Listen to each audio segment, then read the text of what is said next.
Hey guys, I'm Darin, short, and I'd like to talk with you a little bit today about money and provision. Have you ever had a moment of need and thought to yourself, where's God at in that process? What role does he have? Will he intervene? Is he for me in those moments?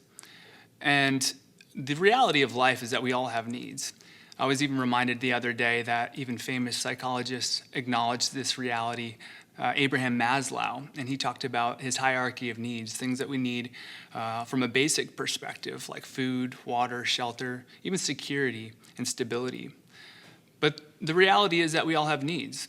And so one of the things that's interesting about our culture is that we've valued things like radical individualism, independence, financial independence.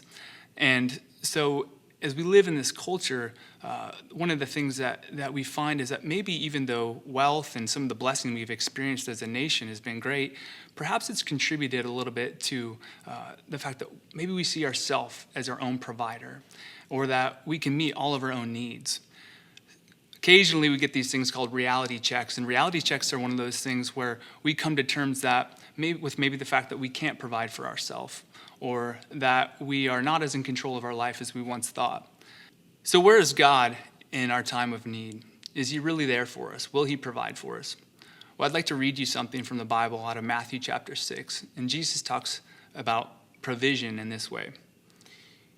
This is why I tell you never to be worried about your life. For all that you need will be provided, such as food, water, clothing, everything your body needs. Isn't there more to your life than a meal? Isn't your body more than clothing? Look at the birds. Do you think they worry about their existence? They don't plant or reap or store up food. Yet your heavenly Father provides them each with food. Aren't you much more valuable than your Father than they are? So which one of you by worrying could add anything to your life? So here's some things to consider. The Bible paints God as both creator and provider. And so think about this. Everything that God has, he's a creator. He owns it all. He's got unlimited, endless resources. The other thing to consider is that it's in God's nature to provide. Everything that God does flows out of who he is.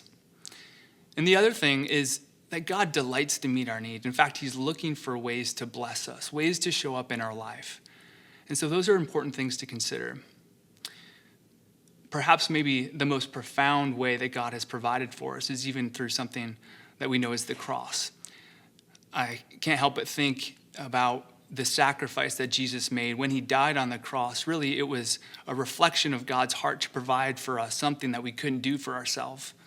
And so as Jesus died and through the resurrection, we really were taken care of in that moment through our most profound need, which is really forgiveness of sins and the healing of our heart. And so what do we know? We know that we all face trials and difficulties at different times. And I think those are opportunities for us, moments where we can encounter God, what he's like, who he is.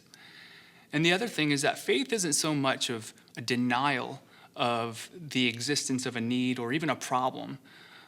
What it is more of an opportunity to begin to trust God and to step into letting him offer us solutions, things that we can't do for ourselves.